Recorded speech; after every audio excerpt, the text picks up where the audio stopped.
Dans la ville prospère de Kinsara vivait un homme nommé Marcus Kabongo, un entrepreneur fortuné qui possédait plusieurs entreprises florissantes. Sa demeure imposante dominait le quartier résidentiel de Maton-Gilles, et sa collection de véhicules de luxe faisait l'envie de tous. Marcus avait 2 filles issues de 2 unions différentes. Amara, 24 ans, était née de son premier mariage avec Feu Célestine, une femme douce décédée dans un accident de voiture quand Amara n'avait que 7 ans. Joséphine, 21 ans, était la fille de sa femme actuelle, Thérèse, une femme aussi cupide qu'indifférente. La différence de traitement entre les 2 sœurs était flagrante. Joséphine vivait dans l'opulence, vêtements de marque, sortie dans les clubs les plus huppés, argent de poche sans limite. Amara, quant à elle, servait pratiquement de domestique dans sa propre maison. Elle se levait avant l'aube pour préparer le petit déjeuner, nettoyait chaque pièce, lavait le linge, et se couchait souvent le ventre vide. Marcus justifiait ce traitement par un doute obsessionnel qui le rongeait depuis des années. Il soupçonnait Célestine d'avoir eu une liaison avant sa mort, et était convaincu qu'Amara n'était pas biologiquement sa fille. Aucun test ADN n'avait jamais été effectué, mais cette conviction irrationnelle s'était transformée en certitude dans son esprit torturé. Un samedi soir, alors qu'Amara terminait de récurer la cuisine, Joséphine se préparait pour une énième soirée dans un club clandestin appelé le Paradis Interdit. Ce lieu, connu pour ses activités illicites, attirait la jeunesse dorée de Kinsara en quête de sensations fortes. Cette nuit-là, une descente policière massive eut lieu. Joséphine fut arrêtée en compagnie d'une vingtaine d'autres jeunes, certains en possession de substances illégales. L'appel téléphonique réveilla Marcus à 2 heures du matin. Paniqué à l'idée que le nom de sa famille soit sali dans les médias, Marcus se rendit immédiatement au commissariat central. Là, il rencontra le commandant Mobutu, un officier au regard calculateur qui reconnut instantanément le riche entrepreneur. « La situation de votre fille est délicate, monsieur Kabongo », commença le commandant en se caressant le menton. « Son nom est déjà enregistré dans notre système. Cependant, tout problème a sa solution. » Marcus comprit immédiatement. « Si vous trouvez quelqu'un pour prendre sa place, je peux modifier le registre.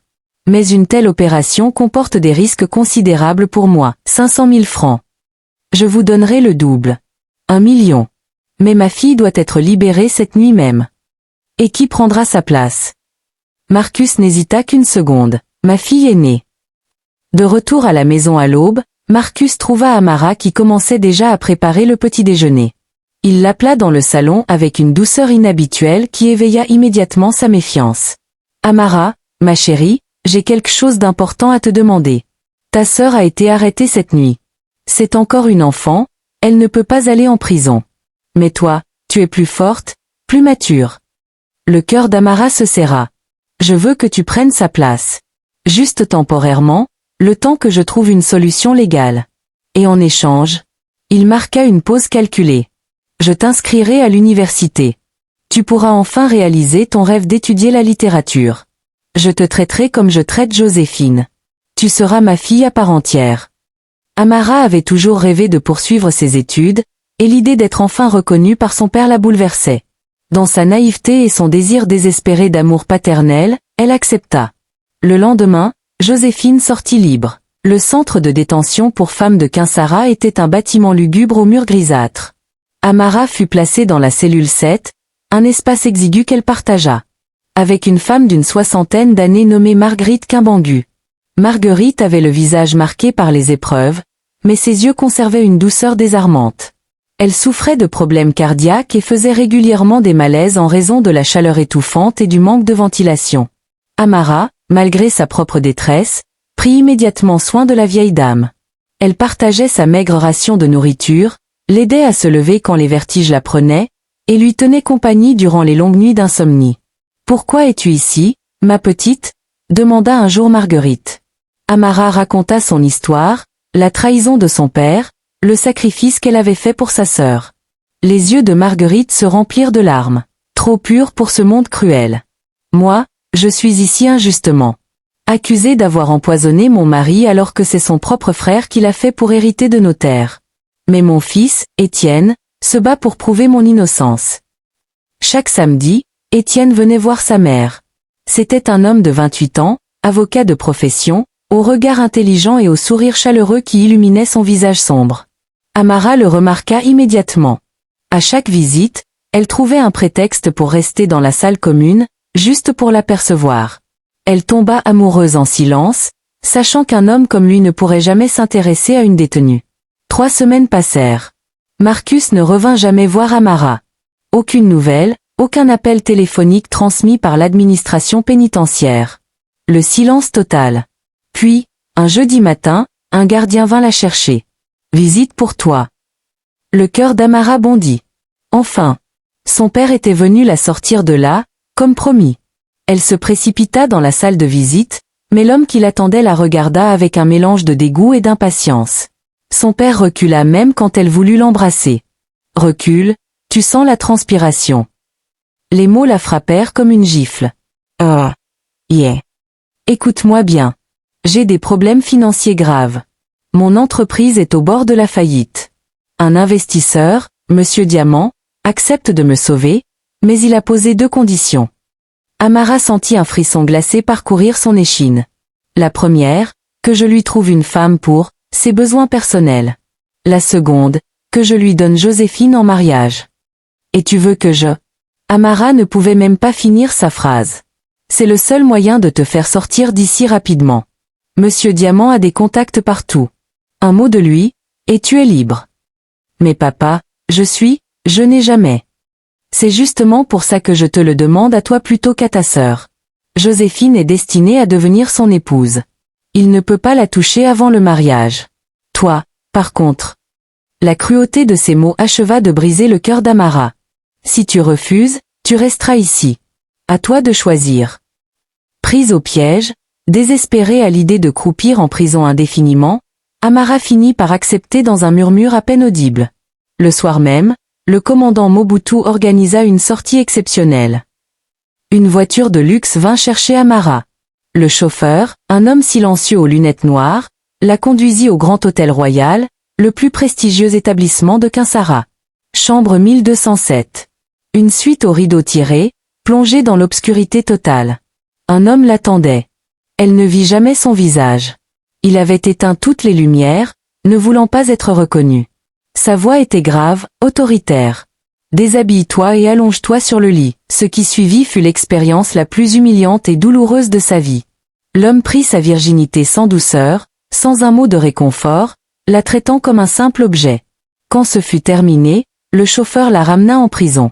Elle arriva dans sa cellule au milieu de la nuit, le corps meurtri, l'âme brisée. Amara se recroquevilla dans un coin et pleura jusqu'à l'aube, silencieusement, pour ne pas réveiller sa compagne de cellule. Le lendemain matin, dans la chambre 1207, l'homme se réveilla et découvrit des taches de sang sur les draps blancs. Il fronça les sourcils, surpris. Il ne s'attendait pas à ce que la fille soit vierge.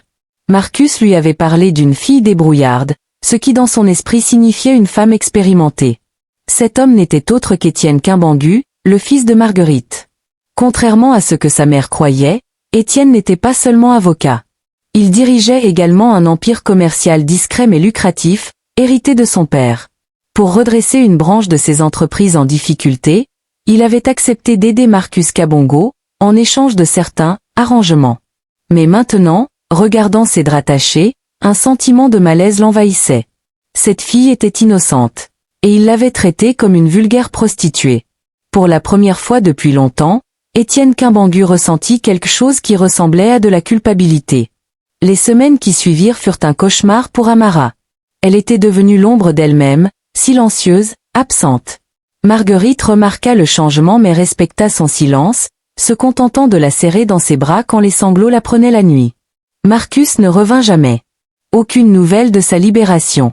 Puis arriva le jour tant attendu. Marguerite avait purgé sa peine de 2 ans. Les preuves de son innocence avaient finalement été acceptées grâce aux efforts acharnés d'Étienne, et elle était libre. « Je ne t'oublierai jamais, ma petite », dit Marguerite en serrant Amara dans ses bras. « Dès que je serai sortie, je demanderai à mon fils de t'aider. Je te le promets. » Elle glissa un papier dans la main d'Amara. « Voici mon adresse. Si jamais tu as besoin de quoi que ce soit, viens me voir. » 3 jours après la libération de Marguerite, un miracle se produisit. Un officier vint chercher Amara. « Quelqu'un a payé pour ta libération et régularisé ton dossier. Amara n'en croyait pas ses oreilles. Marguerite avait tenu parole. Elle quitta la prison avec ses maigres affaires, vêtue des mêmes habits sales qu'elle portait depuis des semaines. Son premier réflexe fut de rentrer chez elle, chez son père. Amara arriva devant la grande villa familiale, le cœur battant d'espoir. Peut-être que tout allait changer maintenant. Peut-être que son père allait enfin tenir sa promesse. Elle poussa le portail et entra. Dans la salle à manger, Marcus et Joséphine prenaient le petit déjeuner. Joséphine portait une robe de créateur toute neuve. « Papa, papa, je suis libre !» cria Amara, des larmes de joie coulant sur ses joues.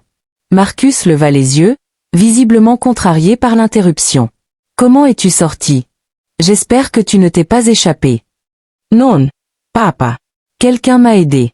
La dame qui partageait ma cellule, elle. »« Je me fiche de savoir comment tu es sorti, » la coupa-t-il froidement. « Ce que je veux, c'est que tu quittes immédiatement cette maison. » Le silence qui suivit fut assourdissant. « Quoi? Tu m'as bien entendu. Sors de ma maison. Tu pues.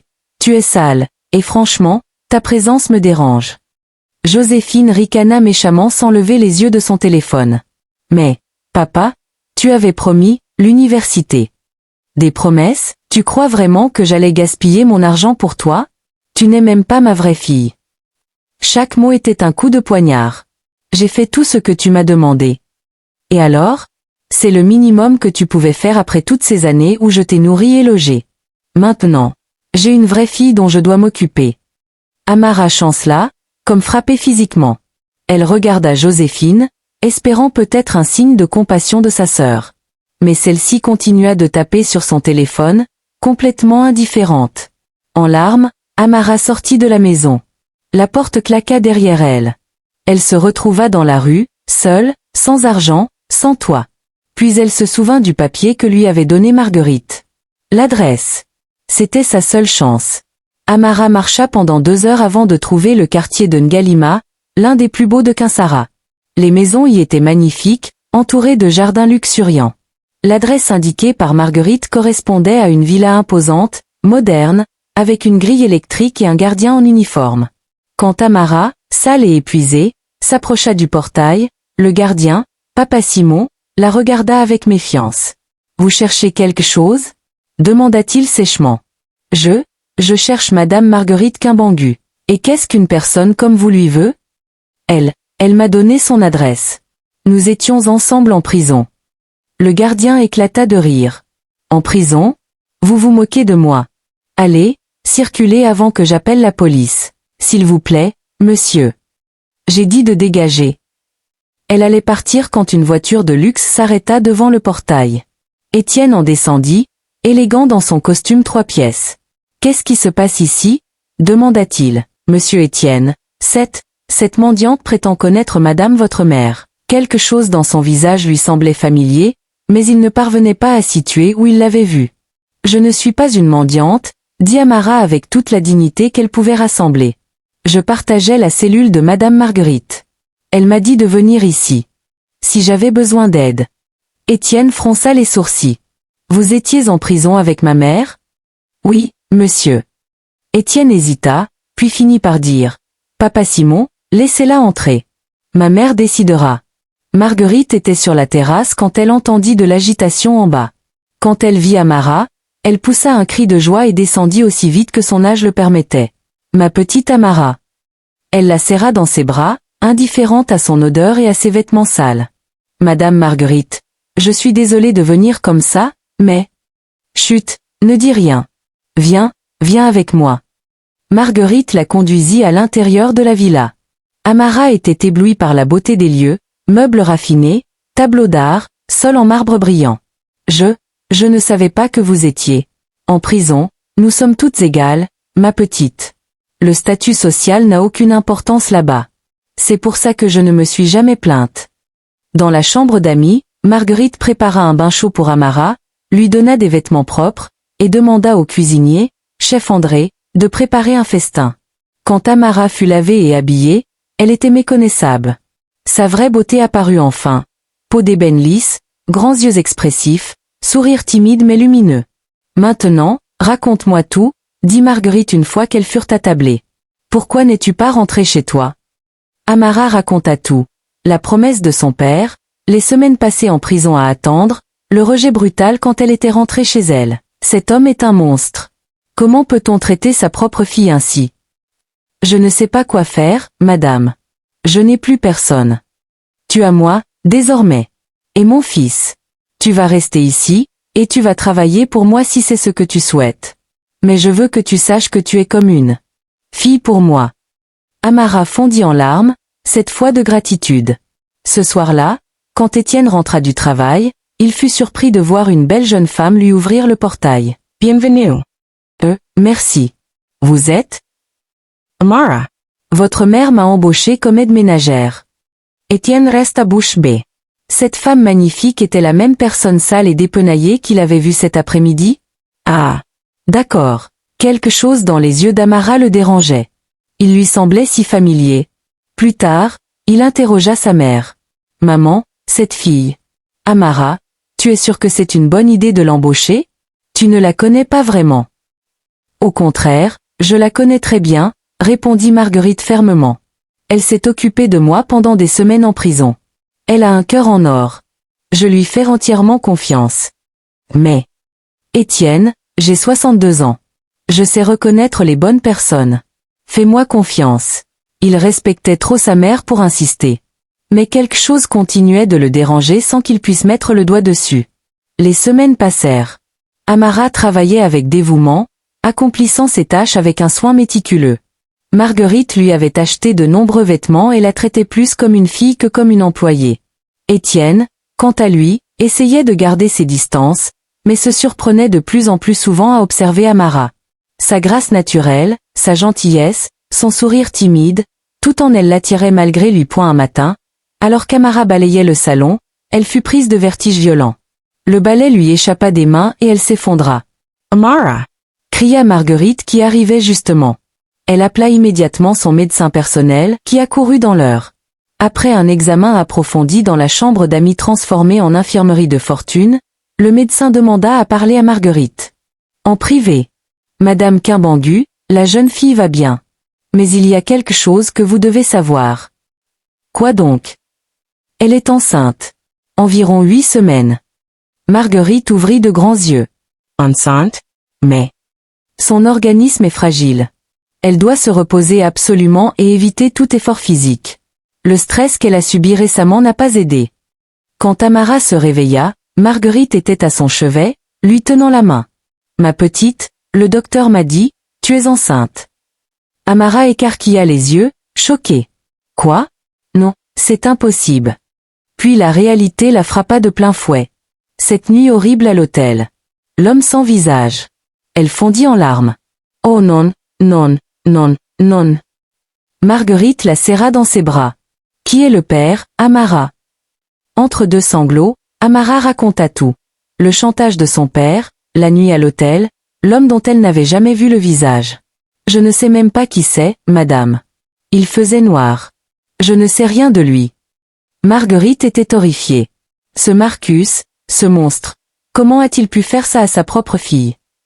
Le soir même, Marguerite eut une longue discussion avec son fils. Étienne, j'ai quelque chose d'important à te demander.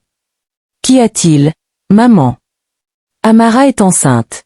Elle a été trahie, exploitée, abandonnée. Elle n'a personne. Étienne fronça les sourcils. C'est terrible, mais je ne vois pas ce que... Je veux que tu l'épouses. Le silence qui suivit fut pesant. Quoi?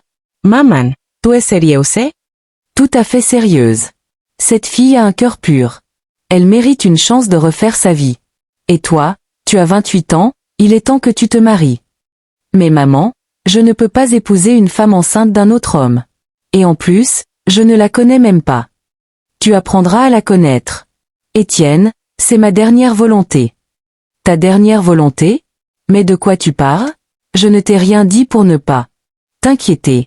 Mais, mon cœur est très faible. Le docteur Limbu m'a dit que je n'en ai plus pour très longtemps. Étienne sentit son sang se glacer. Non. Avant de mourir, je veux voir mon fils marié à une femme bien. Amara est cette femme. Je le sais. Étienne était déchiré. Il aimait profondément sa mère et ne pouvait supporter l'idée de lui refuser sa dernière volonté. Mais épouser Amara? Une femme qu'il connaissait à peine, enceinte d'un autre homme? Pourtant, en repensant à elle, à son sourire timide, à sa gentillesse, quelque chose en lui s'adoucit. D'accord, maman. Je le ferai. Pour toi. Le lendemain, Étienne fit venir un notaire et fit rédiger un contrat de mariage. C'était un mariage de convenance, mais officiellement légal. Quand il présenta le document à Amara, celle-ci le regarda avec des yeux remplis d'émotion. Vous voulez m'épouser? Ma mère le souhaite. Et je respecte ses volontés. Amara avait secrètement aimé Étienne depuis le premier jour où elle l'avait vu rendre visite à Marguerite en prison. L'idée de devenir sa femme, même dans ces circonstances, la remplissait de joie. Sans poser de questions, sans lire les clauses du contrat, elle signa. Marguerite insista pour que le mariage ait lieu rapidement. « Je veux être présente », dit-elle à Étienne. « Mon cœur peut me lâcher à tout moment. » Étienne utilisa ses relations pour organiser un mariage en moins de 48 heures. Un mariage civil simple, dans une salle de la mairie de Quinsara, avec seulement quelques témoins. Marguerite aida Amara à choisir une robe blanche simple mais élégante. Le jour J, la jeune femme était radieuse, malgré les circonstances particulières. Étienne, dans son costume sombre, était troublé par la beauté naturelle de sa future épouse.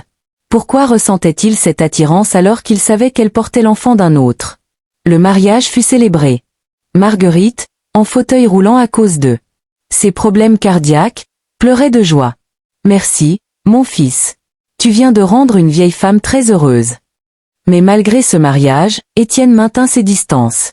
Le soir même, de retour à la villa, il montra à Amara sa chambre séparée de la sienne. « Tu dormiras ici. »« Mais, nous sommes mariés ?»« C'est un mariage de papier, Amara. Pour faire plaisir à ma mère. Ne te fais pas d'illusions. » Ces mots blessèrent profondément Amara, mais elle ne dit rien. Au moins, elle avait un toit, de la nourriture, et la gentillesse de Marguerite. Les semaines qui suivirent furent paisibles en surface, mais tendues. Étienne partait tôt le matin et rentrait tard le soir, évitant autant que possible Amara. Celle-ci s'occupait de Marguerite avec un dévouement total. Mais la santé de Marguerite se détériorait rapidement. Ses malaises cardiaques devenaient plus fréquents. Le docteur Limbu préconisa une transplantation cardiaque urgente. Sans cela, Madame Quimbangu n'a plus que quelques semaines à vivre. Étienne fut dévasté. Il se lança dans une recherche frénétique de donneurs compatibles. Lui-même se proposa, mais son groupe sanguin ne correspondait pas. « Laissez-moi faire le test », proposa Amara. « Je veux aider Madame Marguerite. » Étienne fut touché par ce geste, mais le résultat fut le même, incompatibilité. Un après-midi, alors qu'Étienne était au travail, Marguerite eut une crise cardiaque massive. Amara, paniquée, appela les urgences et Étienne. Quand celui-ci arriva à l'hôpital Saint-Armand, le cardiologue, Dr Mukandi, lui annonça la terrible nouvelle. « Votre mère n'a plus que quelques heures. Sans greffe immédiate, elle ne passera pas la nuit. » Étienne était effondré. Il avait contacté tous les hôpitaux de la région, sans succès. Il restait une option. Une dame âgée vivant dans un village reculé, Mama Lucie, qui avait accepté de donner son cœur moyennant une somme exorbitante. Mais, Mama Lucie, qui avait accepté de donner son cœur moyennant une somme exorbitante. Mais elle habitait à plus de 6 heures des routes, et le temps pressait. Désespéré, Étienne l'appela. « Mama Lucie, je vous en supplie. Je vous paierai 3 fois le montant demandé. Venez immédiatement à l'hôpital Saint-Armand de Quinsara. Ma mère va mourir. » La vieille dame, touchée par son désespoir, accepta et prit immédiatement la route. Pendant ce temps, dans la chambre d'hôpital, Marguerite était consciente de son état. Elle fit venir Étienne à son chevet. « Mon fils, approche-toi. » Étienne s'agenouilla près d'elle, les larmes coulant sur ses joues. « Maman, tiens bon. Le donneur arrive. »« Étienne, écoute-moi bien. » Sa voix était faible. « Avant de partir, promets-moi de prendre soin d'Amara. »« Maman, ne parle pas comme ça. Promets-moi de l'aimer. De ne jamais la faire pleurer. Elle a tellement souffert. » Non. Et quand elle accouchera, si c'est une fille, appelle-la Marguerite. Tu vas t'en sortir. Mais Marguerite sentait sa fin approcher. Elle tourna son regard vers Amara qui pleurait dans un coin de la chambre. « Amara, viens ici, ma petite. » Amara s'approcha, les joues inondées de larmes. « Prends soin de mon fils. Il a l'air dur, mais son cœur est tendre. Sois patiente avec lui. Oui, madame. Les heures passèrent dans une angoisse insoutenable. Étienne faisait les 100 pas dans le couloir, téléphone à la main, essayant de localiser Mama Lucie.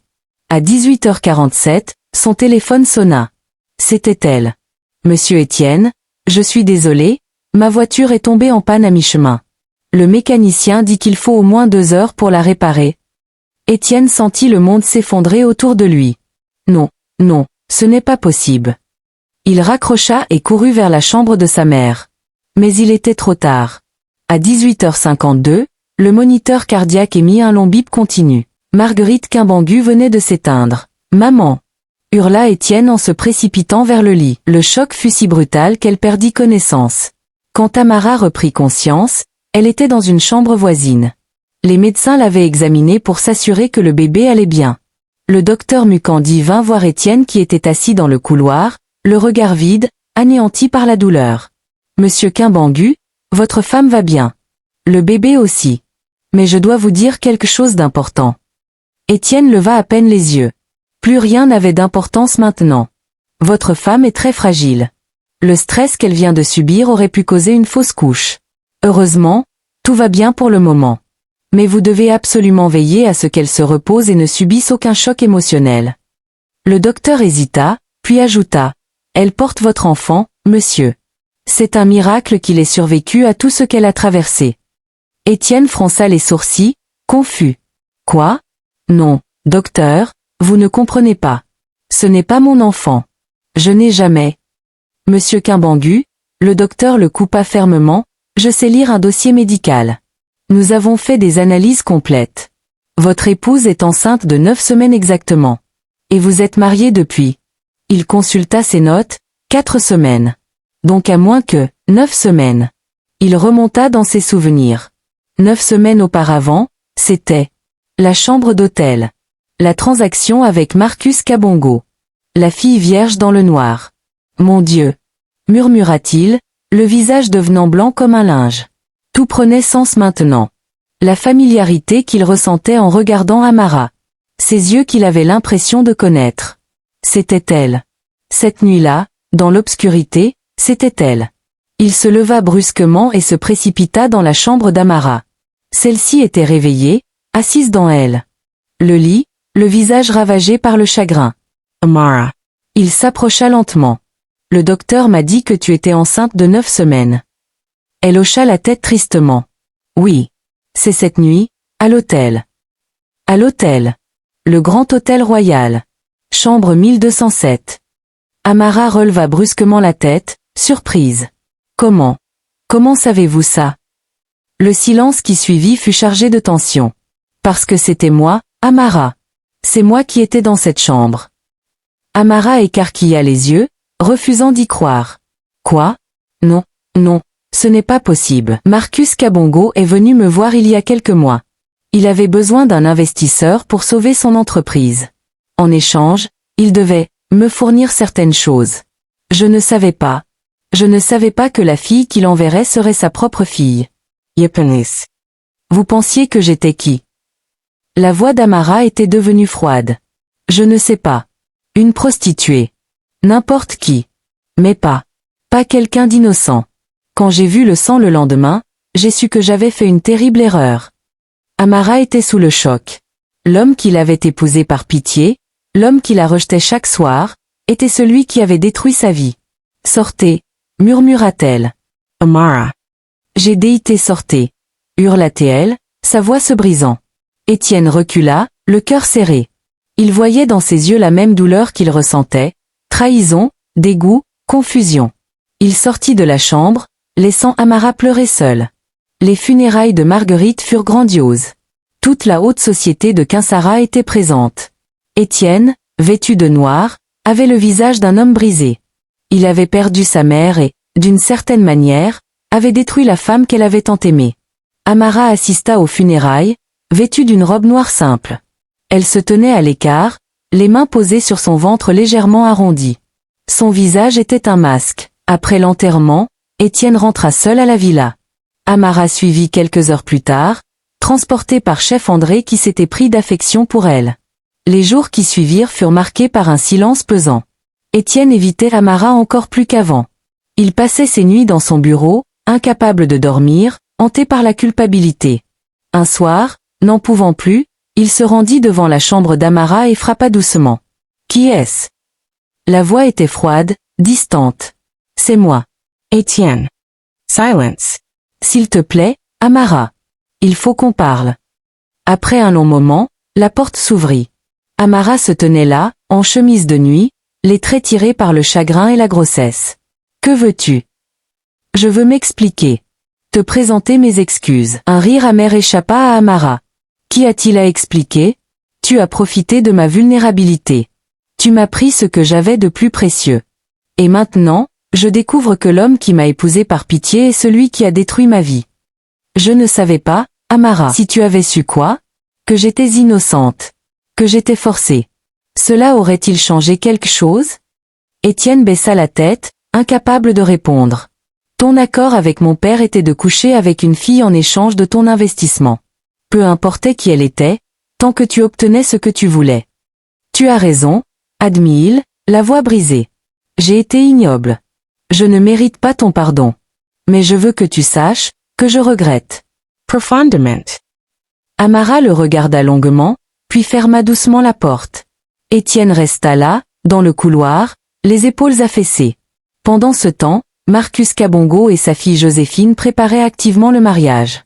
Joséphine avait choisi la robe la plus extravagante, prévoyant une cérémonie somptueuse dans le plus grand hôtel de Kinsara.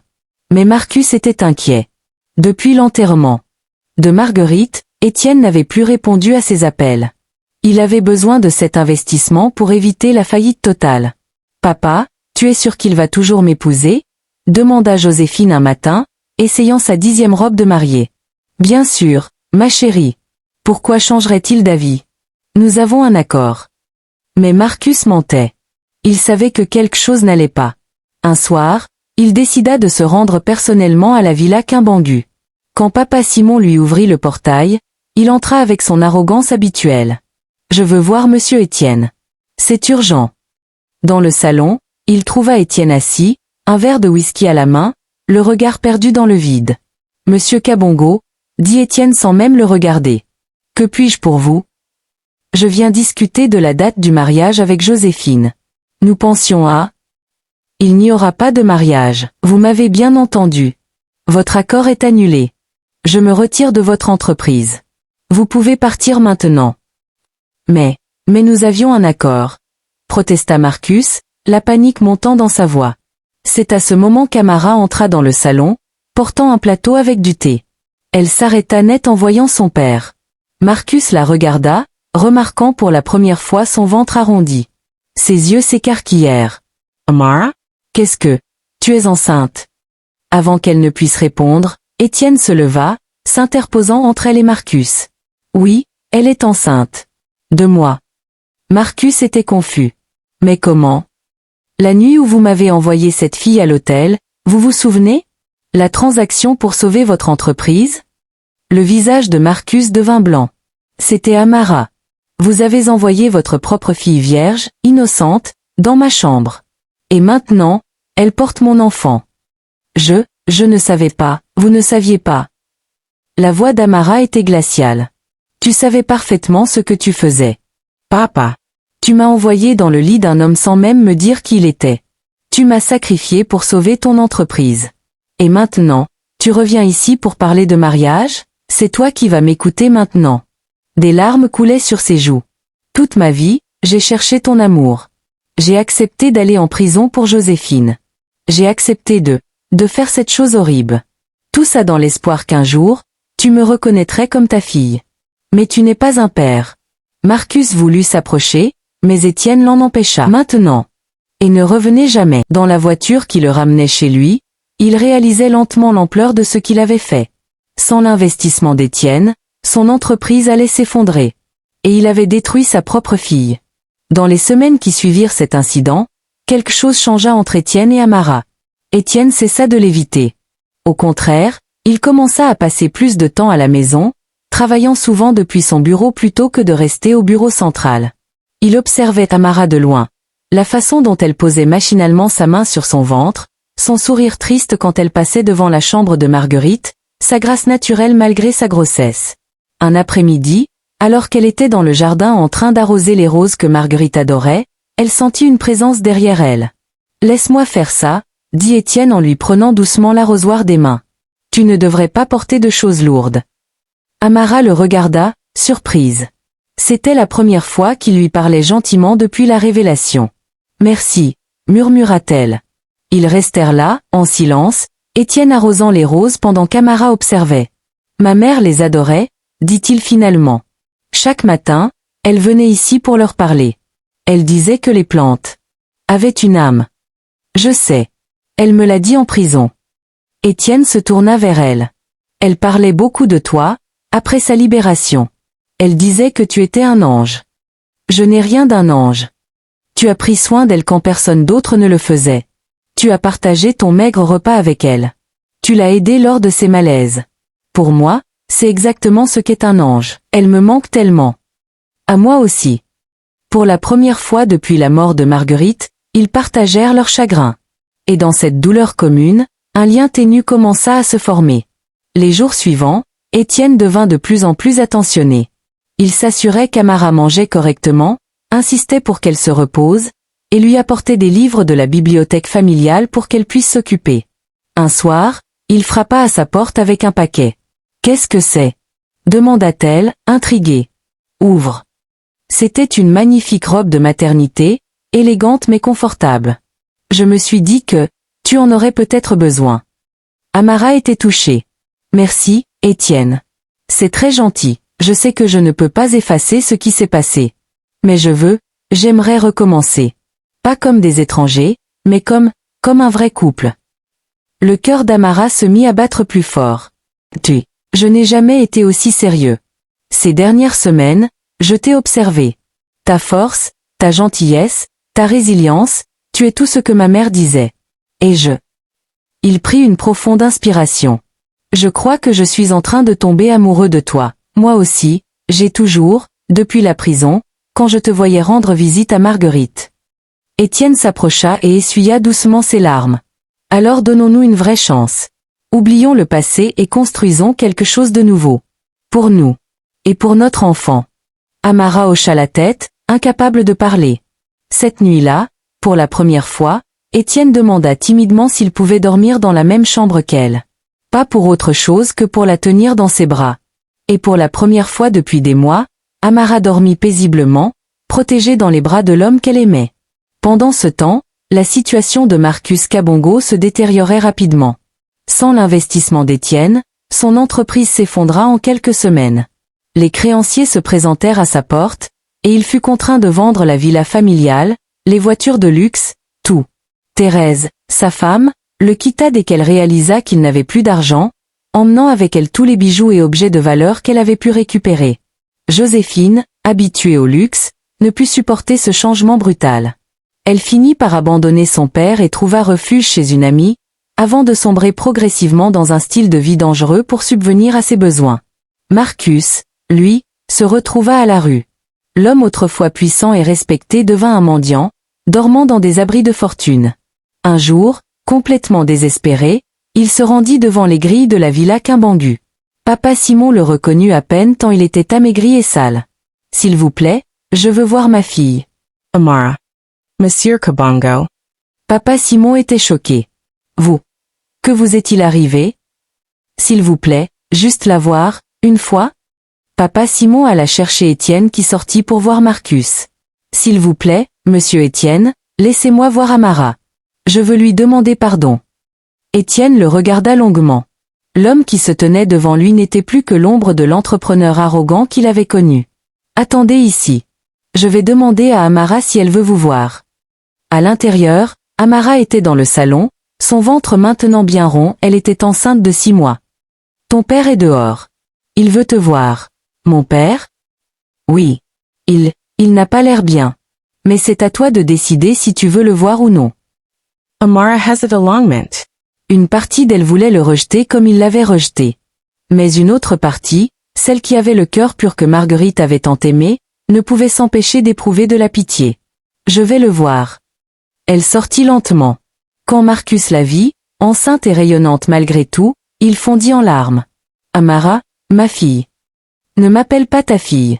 Tu as perdu ce droit il y a longtemps. Je sais, je sais. Je suis venu te demander pardon. Pour tout. Pour la prison. Pour cette nuit horrible. Pour t'avoir rejeté. J'ai été un monstre. Le pire des pères. Pourquoi? La voix d'Amara se brisa. Pourquoi m'as-tu toujours détesté?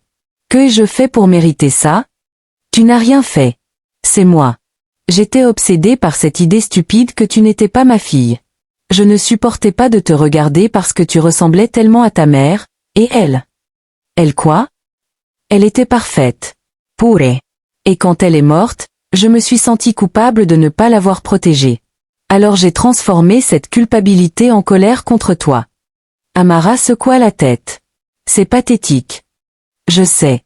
Je ne mérite pas ton pardon. Mais avant de mourir dans un caniveau quelque part, je voulais te le demander quand même. Il y eut un long silence. Puis Amara dit doucement, pas pour toi, mais pour moi.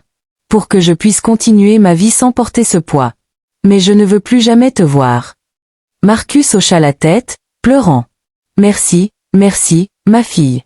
Je vais t'arranger pour que vous soyez logés dans un foyer et que vous ayez un emploi modeste. Pas par pitié pour vous, mais par respect pour Amara. Marcus fut effectivement placé dans un foyer de la ville et obtint un emploi de jardinier chez une riche veuve. L'amour véritable se construit. Étienne et Amara ne sont pas tombés amoureux instantanément. Leur amour s'est construit jour après jour, à travers les épreuves, le respect mutuel et la volonté de se donner une seconde chance. Nos choix définissent qui nous sommes. Marcus a choisi l'orgueil et l'égoïsme, il a détruit sa famille. Amara a choisi la gentillesse et le pardon, elle a construit un héritage d'amour. Il n'est jamais trop tard pour changer. Même Marcus, dans ces derniers mois, a trouvé la rédemption. Joséphine a transformé sa vie. Le changement est toujours possible pour ceux qui le veulent vraiment. Cette histoire nous rappelle que dans les moments les plus sombres de notre vie, des graines de lumière sont plantées. Avec de la patience, du courage et un cœur pur, ces graines peuvent devenir les plus beaux jardins. À tous ceux qui traversent des épreuves, ne perdez jamais espoir. Votre histoire n'est pas terminée. Le meilleur reste à venir, Rose.